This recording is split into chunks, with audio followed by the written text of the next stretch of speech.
පලස්තීන පැහැරගත් අයට මරණ දඬුවම ක්‍රියාත්මක කිරීම සඳහා වන පනත් කෙටුම්පත ඊශ්‍රායල් පාර්ලිමේන්තුවේ පළමුවර කියවීමේ අනුමැතියට හමාස් සංවිධානය විරෝධය පළ කරයි. පලස්තීන පැහැරගත් අයට මරණ දඬුවම ක්‍රියාත්මක කිරීම සඳහා වන පනත් කෙටුම්පත ඊශ්‍රායල් පාර්ලිමේන්තුවේ පළමු කියවීමේ අනුමැතිය හමාස් සංවිධානය විසින් හෙලා දකිනු ලැබේ. පලස්තීන ප්‍රතිරෝධක ව්‍යාපාරය වන හමාස් සංවිධානය ඊශ්‍රායල් නෙසෙට් සභාව විසින් පලස්තීන පැහැරගත් අයට මරණ දඬුවම ක්‍රියාත්මක කිරීමට අවසර දෙන පනත් කෙටුම්පතක් පළමු කියවීමේදී අනුමත කිරීම දැඩි ලෙස හෙලා දැක ඇති අතර ඒ ඊශ්‍රායලයේ ජාතිවාදී සහ අපරාධකාරී ප්‍රතිපත්තියේ දිගුවක් ලෙස හඳුන්වයි. ඊනියා සියොනිසවාදී නෙසෙට් සභාව විසින් පලස්තීනයේ පැහැරගත් අයට මරණ දඬුවම ක්‍රියාත්මක කිරීම සඳහා වන පනත් කෙටුම්පතක් සියොනිසවාදී රජයේ ජාතිවාදී සහ අපරාධකාරී ප්‍රතිපත්තියේ දිගුවක් වන අතර වාඩිලා ගැනීම යටතේ ජීවත් වන අපගේ පලස්තීන ජනතාවට එරෙහිව ක්‍රමානුකූල සමූහ ඝාතනය නීතිගත කිරීමේ උත්සාහයක් යයි හමාස් අඟහරුවාදා මාධ්‍ය නිවේදනයක් නිකුත් කරමින් කියා සිටියේ. සඳදා පාලන ත්‍රන්තයේ නීති සම්පාදකයන් නීති කෙටුම්පත ඡන්ද 39කින් 16ට ඉදිරිපත් කළහ. පනත දැන් නීතියක් බවට පත්වීමට සම්මත කළ යුතු අවසාන කියවීම් දෙක සඳහා නෙසෙට් ඊනියා ජාතික ආරක්ෂක කමිටුව වෙත යොමු කරනු ලැබේ. පසුගිය සතියේ ඊශ්‍රායල් කෙනෙසෙට් ඊනියා ජාතික ආරක්ෂක කමිටුව විසින් මෙම පනත අනුමත කළ ලද අතර ඒ සාකච්ඡාව සහ ඡන්දය සඳහා නෙසෙට් මහා මණ්ඩලයට යොමු කිරීමට මඟ පාදායි.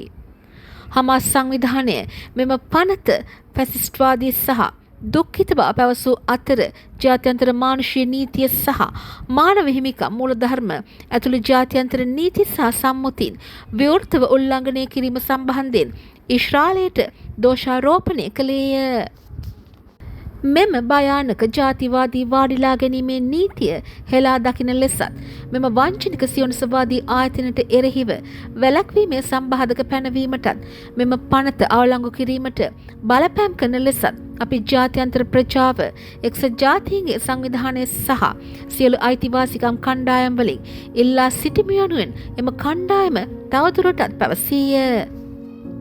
ඊශ්‍රායල් බන්ධනාගාරයට ගොස් පලස්තීන පැහැර ගැනීමට ලක් වූවන් ක්‍රමානුකූල වද හිංසා සහ අපයෝජනවලට මුහුණ දෙන බව පවසමින් ඔවුන් දුසින් ගණනකින් මරණයට හේතු වී ඇති බව පවසමින් ඔවුන්ගේ තත්ත්වයන් පරීක්ෂා කිරීම සඳහා ජාත්‍යන්තර විමර්ශන කමිටු පිහිටවීමටද මෙම ව්‍යාපාරය ඉල්ලා සිටියේය. Hamas slams Israeli Parliament's first reading approval of bill for execution of Palestinian abductees. The Palestinian resistance movement Hamas has strongly condemned the Israeli Knesset's approval in its first reading of a bill that would permit the execution of Palestinian abductees, calling it an extension of Israel's racist and criminal policy.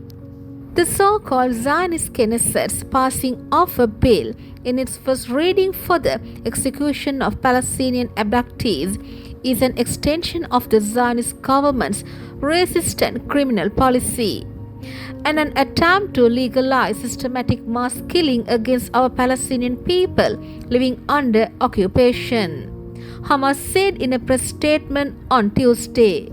On Monday, the regime's lawmakers advanced the draft legislation by 39 votes to 16th. The bill will now be referred to the Knesset's so-called National Security Committee for the final two readings it must pass to become a law. Last week, the so-called National Security Committee of the Israeli Knesset approved the bill, paving the way for its referral to the Knesset General Assembly for discussion and voting. Hamas said the bill is fascist and sadistic, slamming Israel for openly violating international laws and conventions, including international humanitarian law and the principles of human rights.